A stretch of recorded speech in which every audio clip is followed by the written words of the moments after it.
I'm Kiran Karnani. I am the CMO of Harlowe, which is a premium brand of lighting solutions for creators. I I always struggle with defining myself because I believe that after any word that comes after the words I am is both a choice and a responsibility. So I'm very, very cautious with what I choose and how I choose to define myself. Um, I'm based on the East Coast and have been with Harlow for a year now. And prior to Harlow, I was the head of marketing for Leica North America. I was with Leica for about 10 years. And so I've been fortunate to work for some pretty amazing brands. And I know I'm not alone when I say it. You are a light to many of us in this industry. Oh, thank you. I can And tell you there's been days where I've struggled and you've seen it and you sent me a message just saying, keep your head up, do your thing. And when you can feel when I struggle, because I do struggle with my own mental health, um, knowing that I have you not only as a business partner, I have you as a friend that cares enough to reach out to me. That's so important and it means a lot to me. So I just want you to know that. Tyson, that is so kind. That is truly so kind. And you call me a light, and all I am doing is reflecting your light. I am a mirror. I'm just a mirror to your light. I remember the moment where I came across your podcast. I believe that I was just going through threads and I was noticing how you were interacting with people. You were so supportive and so giving to community. And I then checked out your podcast. I loved what you're doing. I'd never seen anyone else talk about the healing power of photography. And it was a concept that I resonated so deeply with at Leica because I also believe that using a Leica rangefinder has the capacity to heal. Using any camera, photography itself has the power to heal. We'll go on to the rangefinder aspect in a little bit because I do believe there's something special there. Um, but you stood out. Your work stood out. Your mission stood out. And I wanted to do everything that I possibly could to support you, to help you amplify your message because there are so many stories out there of people who have found healing through photography. So kudos to you. And I am so honored to be on this journey with you. And again, just so everybody knows, I ambassador a sponsored podcast by Harlow. It's been an incredible experience. Um, buy your stuff at harlow.com. Discount code Tyson 10. um, so I mean, you've working for Leica, and from what I hear from everybody who has been invited to Wetzlar or to an opening of a store, is that when they get there, it's about community. It's no longer about talking about gear and this and that. They sit down and they have normal conversations. And that to me is what this industry, from what I felt as a somewhat new photographer, is I always felt like everybody wanted to have a competition and compete. And I did that growing up with sports and everything else. It was always a competition.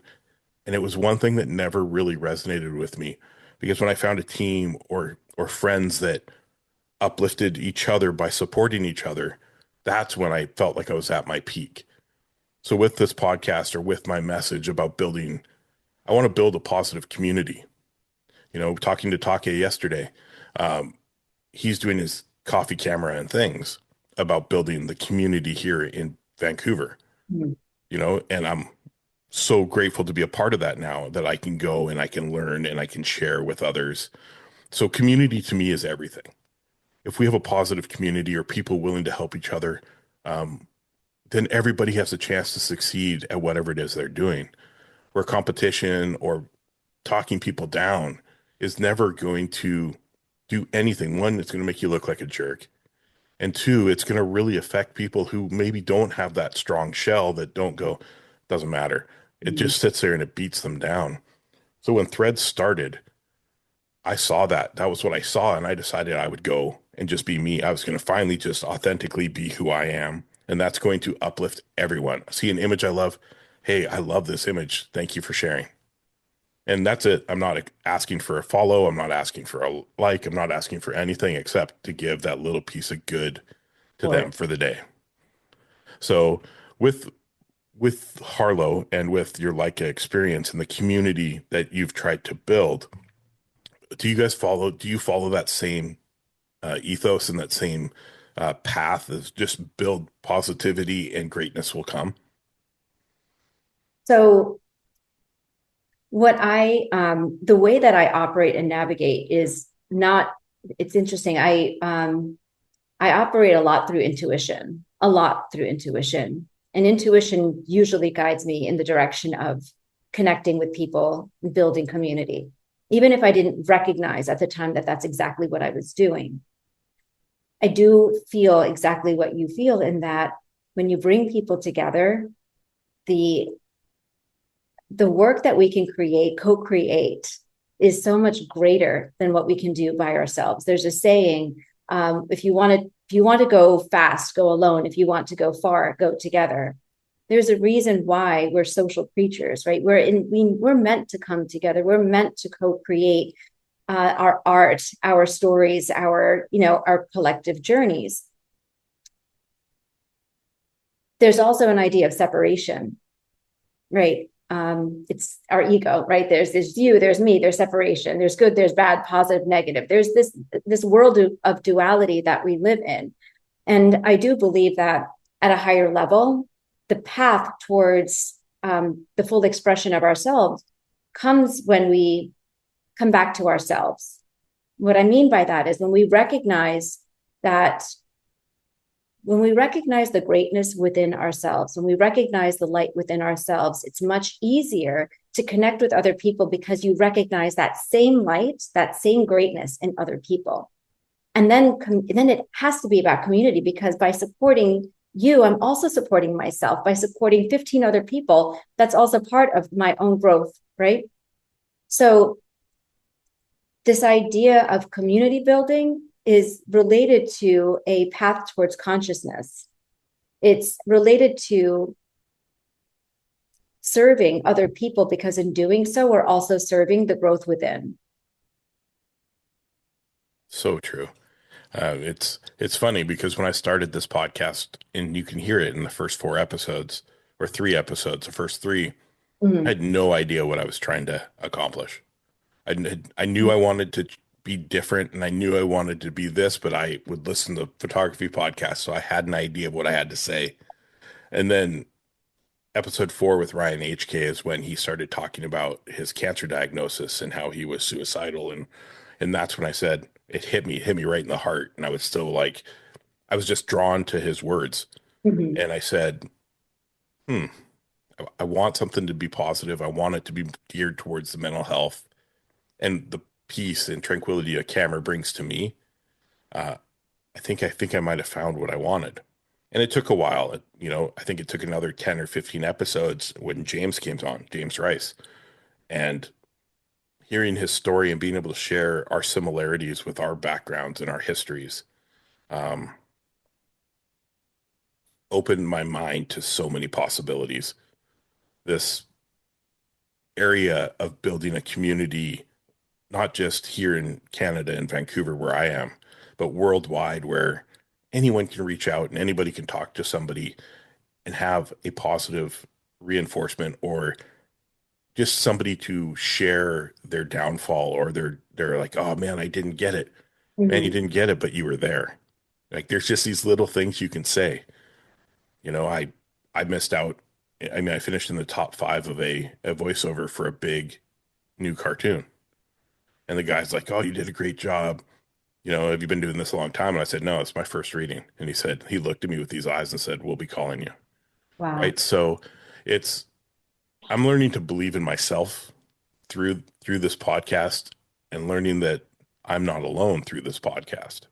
So this thing means more to me than pretty much anything currently, is that I love sharing the story. I love sharing the history. I love sharing the community. I love sharing ways for people to hear some of maybe their favorite artists or people be themselves and talk about them and their story and why this little light box that captures light means so much to us.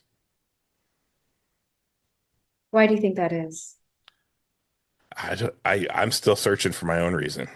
And I think for me, my reason is I feel like I was born to be a photographer and I Mm, didn't know it until I was in my 40s. And that is a way for me to continue the creative aspect I had when I skateboarded. hmm. And that's why my camera is everything. It goes with me everywhere, every day, whether I shoot it or not, it's in my bag So what made you choose a camera as your tool of expression? because I can't paint.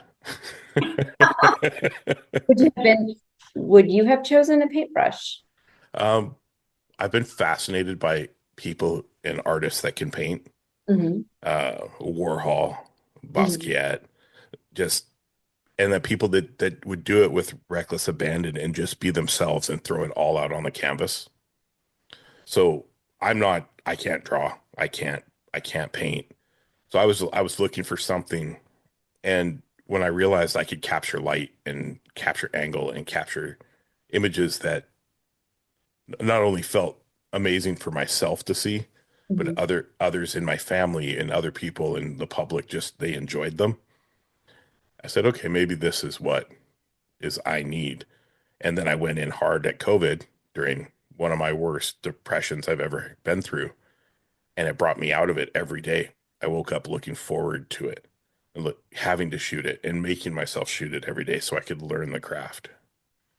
So I think it just, I don't even have an explanation for it. Honestly, it's just got to be there. It's got, So when you were, if you go back to COVID and you talked about having some depression and the camera was there to help you get out of it.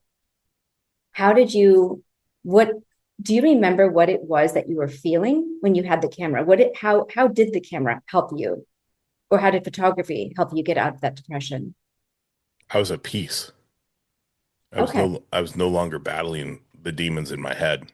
Hmm. Um, I mean, they've been going on for a long time. It hadn't just been because of COVID. But when I had that camera, it felt like I could do anything. Hmm. I didn't, I left the house and I'd be gone for 6 or 7 hours every morning because I was not working. And I would just capture images. And the whole time I didn't think of, oh, how am I going to pay that bill? How am I going to do this? Are my kids going to be okay? What's going on in the world? It allowed me to clear my mind and keep the demons at bay. And through the years of shooting and learning and working on what means the most to me when I capture an image, now it's life is so good. Through all the stuff where I thought life was crappy or oh man, I've got this, that, and I've got that debt, and I'm in this, I'm this, I'm not, blah, blah, blah. You know what? It can go on forever. But my camera and my show give me a purpose. And my purpose is to share the love of why a camera means so much to people and the love of a community that will continue to support others long after I'm gone. That's beautiful. That is beautiful. So go ahead. Oh, No, I no, was go. just going to say, in any time, like when I could speak, when I was fortunate enough to speak to the kids at the school in Jen Eccles' photography class there, seeing their excitement for the way, like, she's such an interesting person Hmm. because she taught them without them knowing they were being taught. She allowed them to grab a camera and make the mistakes. And she'd be like, oh, maybe you should try, changing this. But just gradually giving them the confidence to change, their aperture or their f-stop without teaching them the triangle. But she Hmm. was teaching them the triangle. It was such a interesting way to watch them progress. And similar to Devin Allen, Devin Allen does that with his Baltimore youth program. Same thing, lets them run with cameras and teaches them as they're shooting, but it's fun. And Yeah. so much in school is so structured and you need to do this and this is what the book says. No, you got to let a kid explore so their mind is open to capturing a garbage can, a fire hydrant, people walking down the street, a bird, right? Not just, oh, you got to focus on this, you got to do that. It was just a really cool experience that once I heard it echoed through so many people, it took on a very important role in my life, that I'm here to use my voice to share wonderful stories with people. And I'm here to watch others who are doing great things who may not have a spotlight get lifted up, to let them know they're doing great things. And I mean, Jen and I have become great friends. In fact, we talked yesterday. Mm. And she loves her pro, which thank you. Because of you, I was able to gift that to her and she's able to use it. And they're very, just the look and the style of the lights is unbelievable if people haven't seen them, So, yeah, that's what you've helped me realize by believing in me and this podcast and supporting us through, now 51 episodes in a year. Well, it's not me. It's you. It's you. Again, the mirror. And so you can choose to resonate what you see in a mirror or choose to, turn the other way. You believe in yourself and you found your path, your purpose, your voice, the comfort the behind the microphone, right? To trust in what you were doing and your purpose and the value that the podcast offers to the larger community, because it's inclusive, it's supportive, and it's a safe place for people to come together and talk about things that they may have never talked about with anybody else ever, right? And that's important. I don't know if there are enough spaces that we have where we can come together and have these conversations and be vulnerable and have it be seen, safe, heard, and amplified. At Harlowe, we say that your light deserves to be seen. And that's intentional because so often, so much of what we just want in our lives is to be seen, to be heard, right? To belong to something, to be part of a community, to be part of something greater than ourselves. So, I thank you for having the trust and the faith in yourself to continue to do what you know is in your heart. And that goes perfectly with how I felt for the longest time about my life as an adult. I felt very unseen. Mm. It's weird to feel little Yeah. and unseen. And it just became the norm, like something happens at work or, you watch other people who do less get promoted and all this stuff. And you're like, am I invisible? Mm-hmm. Or people talk to you like that they need to tell you how to do things. And you're like, been a dad since I was 20. I'm pretty capable, like it was weird, but finally I've created something that forces all those people that overlooked me to be like, they can't help but see what I'm doing. And a lot of them didn't understand my theory and how deep I am as a person. They all thought it was this so-called image that they had of me, but that I love books and I love all this stuff. I love art and, you know, it's, it's great to feel like I'm doing something finally where people are recognizing that I'm not just another person to overlook. And I, I don't know. I'm just so proud of where I am and what I've done. And it's been a long time since I can say I've been proud of myself. I'm proud of you too. I appreciate it. I appreciate you and everything you do. Talk about that. Let's talk about that a little bit, because this idea of external validation, that's something I've been thinking about lately. Is why do some of us look for, crave, or need the external validation? Is it not enough that we feel validated in what we do ourselves? And even if you're doing something or acting in a way that is true to yourself, and if people are around you telling you that either this is the way you should do something or that's not the way you should do something, is it not enough for us to know within ourselves that this is the path for you? And no matter what anybody else says, that you can remain unwavering in what you know to be true for you. So I'm often curious, at what point do we stop needing the external validation to move forward in the path that we know to be true to us? What do you think? episode 30 of your podcast. Episode 30 And that's just a random number. It could have been 29, it could have been 31. But of podcast. yeah, the podcast for me was the ability to finally be authentically myself, Okay. have no more restraints of what I thought society thought of me. Hmm. I wake up in the morning and the only people I care of who think what they think about me is my wife and my children. Hmm. They're the ones that I will do anything to make sure that I am the person that they need in their life. Other than that, I look at every day I wake up and I'm like, man, life's good. And that's only been in the last year. I never used to wake up and say that. And now I'm like, okay, what can I do to improve myself today? What can I learn today, or what can I do? And it could be as simple as just complimenting a few people online. It could be buying a coffee for someone that I'm out with, buying a coffee for the people behind me, but just trying to spread joy as much as possible. Mm, You know, the world's a sad place for some people, and even a smile can change the outlook of that person's day. yeah, agreed.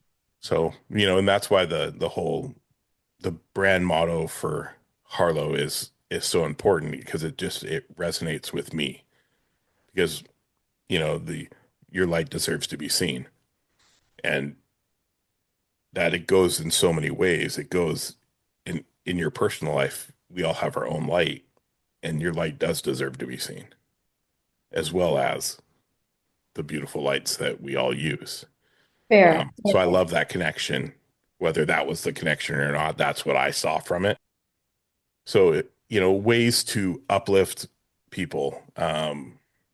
A lot of the people I have on my show, I've had the fortunate that personally, that you've been able to be like, hey, you need to talk to this person, and opened up a door.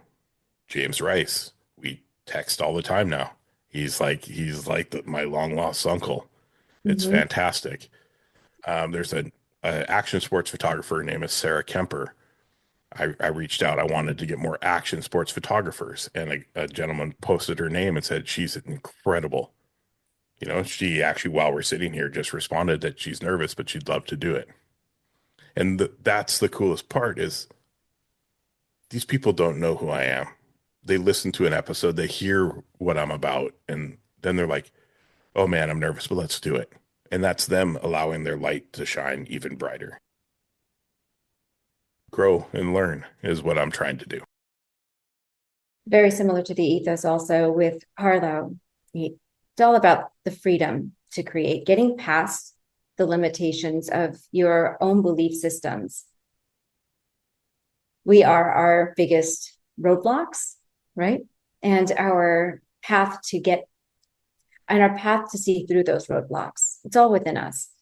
Um, And next year, I'm not stressing about the number.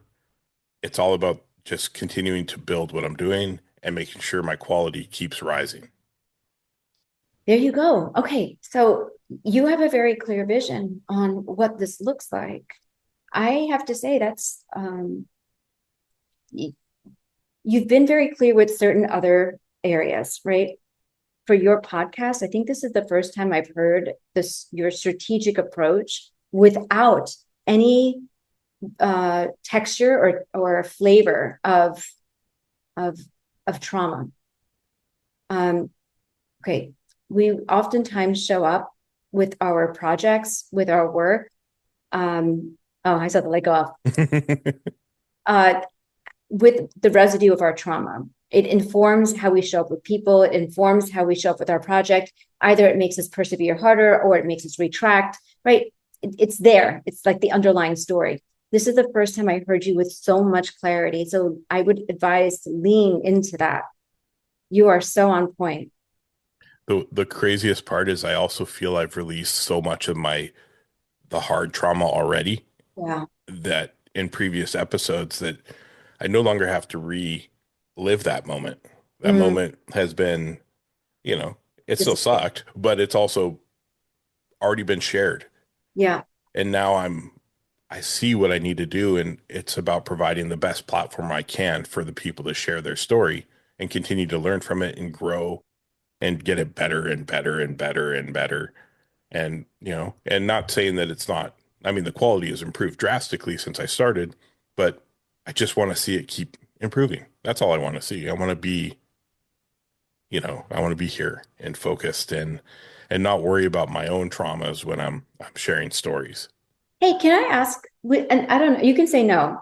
No. Would you ask first? Would you feel comfortable if I interview you? Could this episode actually take a little bit of a turn? And we can do mine at another time, but I would feel really comfortable if we flip the script a little bit and Yeah. you allow me to interview you. Yeah, we could do that. Okay, so I'm here with Tyson Martin, a podcaster, photographer, community builder who I met on social media. And his approach to his podcast just drew my attention. And so, Tyson, I'd love for you to introduce yourself. This is a interesting change. My name is Tyson Martin. I'm the owner and founder of the Life of Phys Podcast, based out of Vancouver, British Columbia, Canada. Phys stands for Photography Heals Your Soul. And I credit photography and finding my art with helping me deal with some childhood traumas and moving forward and trying to learn from those past experiences and put it out through the lens of my camera. So, you and I had talked earlier that our journey to our creativity starts before we pick up a camera.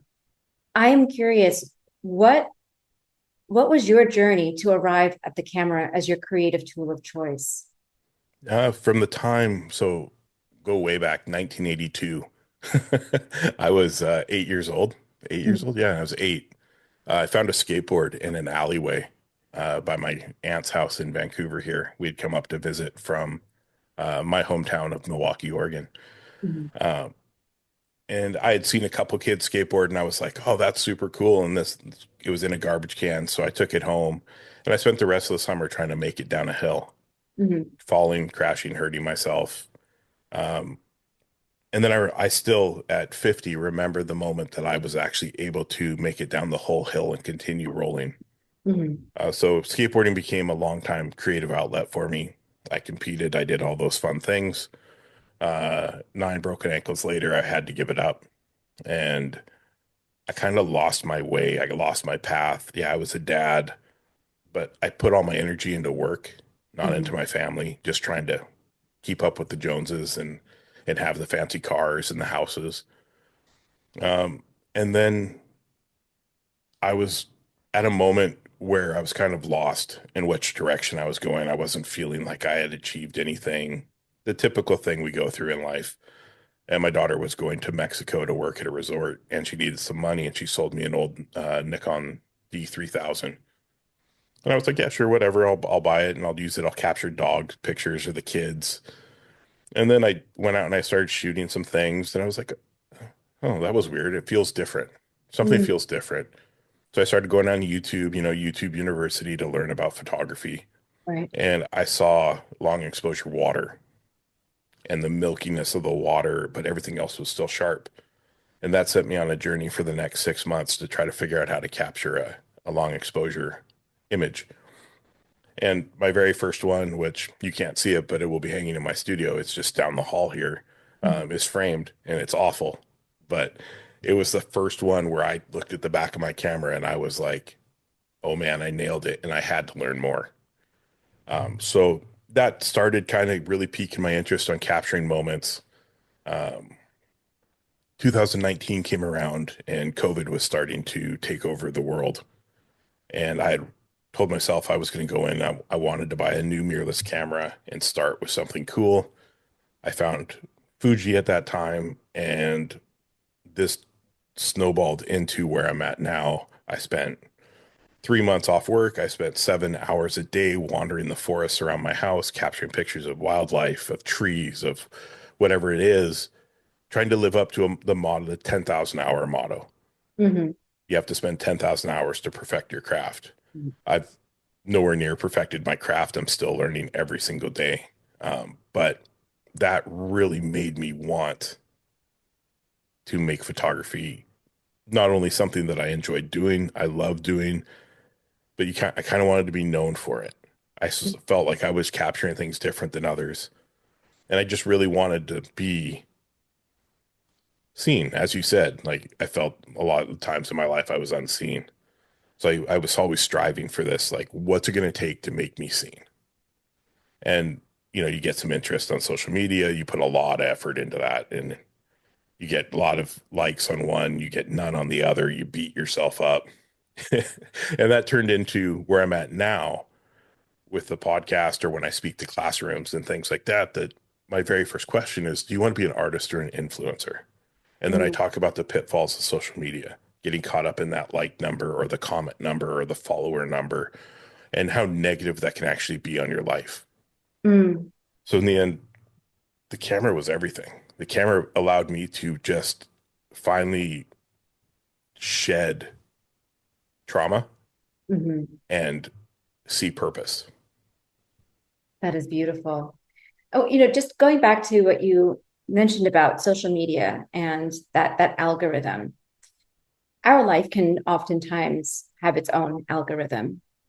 If we are, you know, what we focus on, we attract. Constantly negative, we might attract negative experiences, constantly positive, some positive experiences, law of manifestation and so on. What if, or how did you find your voice on social media, or how did you find the belief in your podcast to persevere, even if you might not fully believe in it at that time? I feel like I found my voice with social media by not being a jerk, Okay. by building others up, and it's not that I search for people that don't have any comments or likes. I usually don't actually even read what they write. I look at the image. I let the image speak to me. And if I like it, I'm not looking at who you have as followers. I'm not looking at any of that. I'm going to acknowledge your work. Thank you for sharing it and say, have a great day and just move on. Um, so that I feel like brought people to me. I mean, when I first started on Threads was like 2 days before I met you. Oh. So I gained 3,000 followers in like 2 days. And I was like, wow, this is crazy. I never have this many, but I'm not looking at that number. What I'm doing is I'm going to just keep being me. Mm, And then I commented on that photo of Taki. And and then I was like, oh, I'd love to have you light my studio. And that turned into 2 years of us. I have this weird ability that I have so much faith in what I can do in this world that sometimes I forget it takes steps to get there. And I mm, just shoot for the top, whether it's the camera gear that I own, or I don't think about consequences. I think about that end goal, which could be tomorrow. It could be 10 years from now. It could be 20 years from now. But in photography or in podcasting, it's not the quick acknowledgement that is going to make you someone that they remember 20 or 30 years down the line. It's the complete body of work. It's the complete lineage that you make.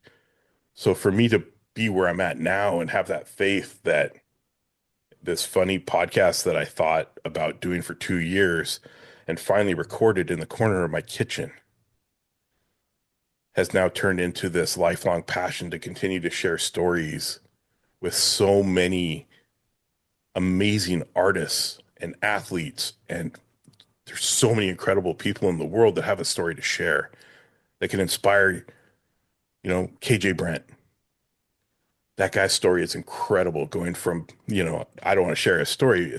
It's on the podcast, but his words can inspire the youth who think, I'm going to make it. I'm going to continue no matter what.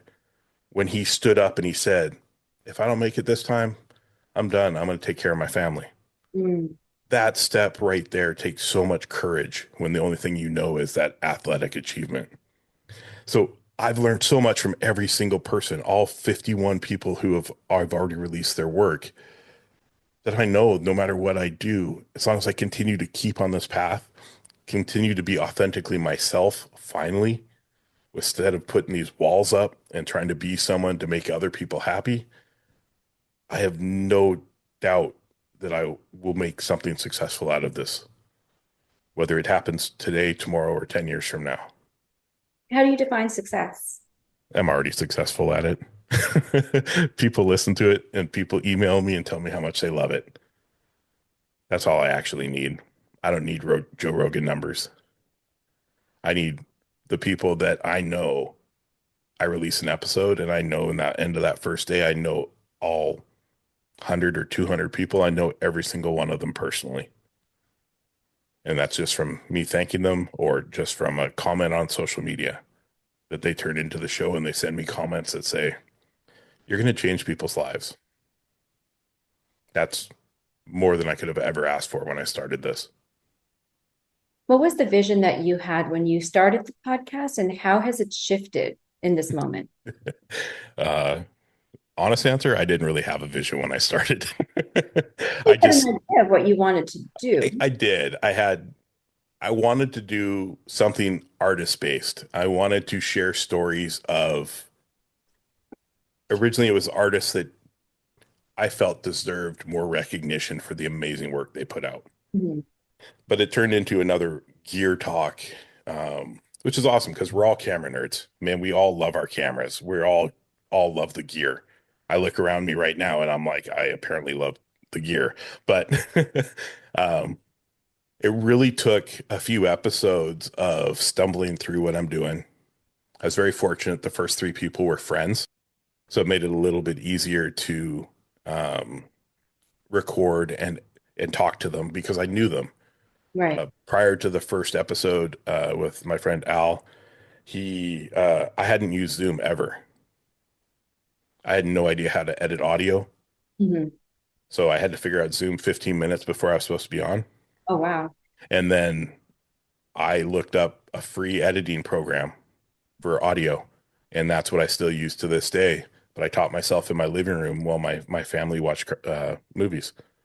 So, and I hit a certain moment in an episode, episode 4 with Ryan HK out of Calgary, Alberta, where he shared a very personal moment of his life, how he was feeling, and then how his photography brought him back, and he credits himself, the camera, for saving him. Hmm. And that's where it clicked because I credit the camera for saving me. And it obviously I had a lot to do with saving myself, but the camera made it clear. Maybe the path to get there.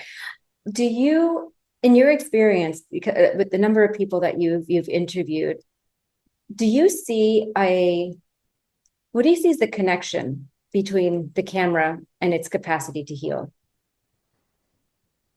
Do you notice any patterns? I can tell you when someone that you look up to, like Phil Penman, Hmm. shares a story about the trauma he suffered through still to this day through 9/11, Hmm. um, but was open and willing to talk about it. The connection is that we're all the same. We all have the ability, no matter what we feel at the moment, we all have the ability to be that person you see online that's doing these things that you see because they all had the steps, they all had the struggles. But when I look at, I would love my photography to be seen like Phil Penman or Devin Allen, but I don't hold myself, like I don't judge myself against their work. I look at it as there's a ladder and a stepping stone for me to achieve it as well. This idea of what's possible for the world is also possible for oneself. Exactly. You just have to believe no matter what you're doing, that you're doing it for the right reason. And what is that right reason? What do you feel is the right reason? My reason's probably funny compared to a lot of other people's. I want my grandkids to look at a photo somewhere in the world and be like, my grandpa took that.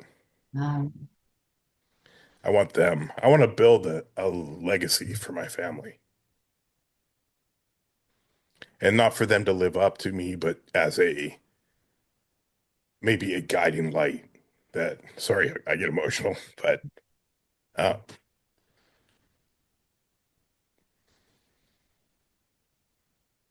I've always worked really hard and tried to lead by example.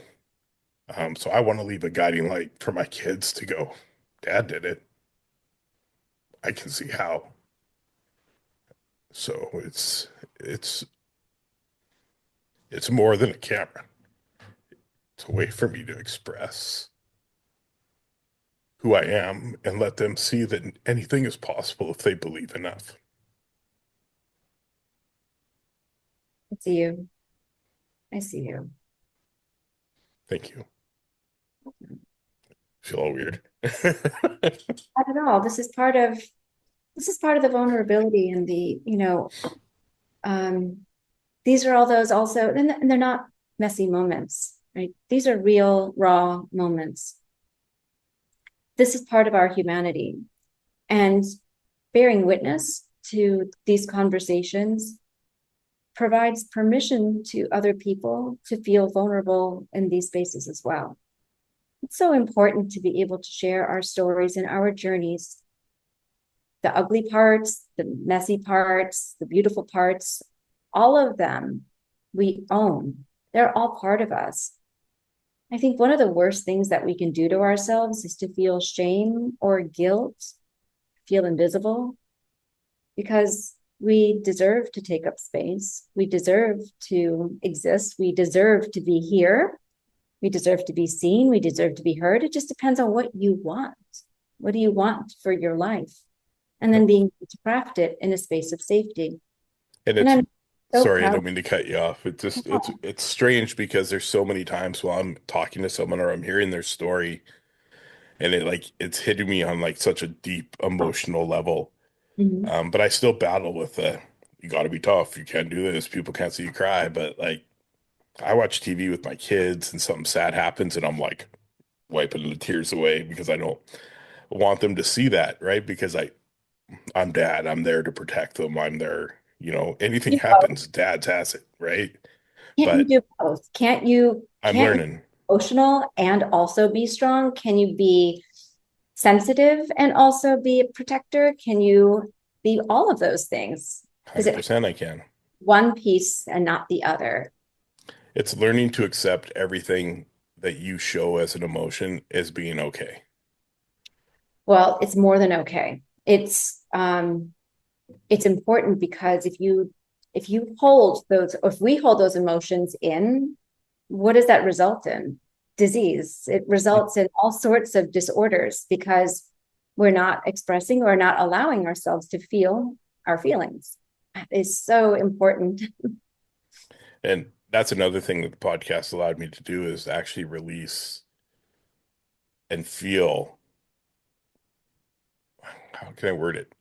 The podcast, I felt like if I was going to listen to people's stories and want to share my own, that the only way that I could do that was to be 100% open, Yeah. 100% authentic.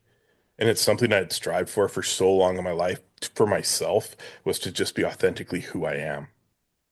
Whether people liked it, the good, bad, the indifferent, all I can be is Tyson. And I would hold on to so many weird things I was told as a kid that I had a lot of anger and I was mad and I wanted to, blah, blah, blah. I did all this stuff. And a year ago, when I finally was like, this is silly. Like, I'm being silly. Just be who I am. You're a 49-year-old man. You have an established life. You've built a good life for your family and yourself. Like, why are you so hard on yourself still?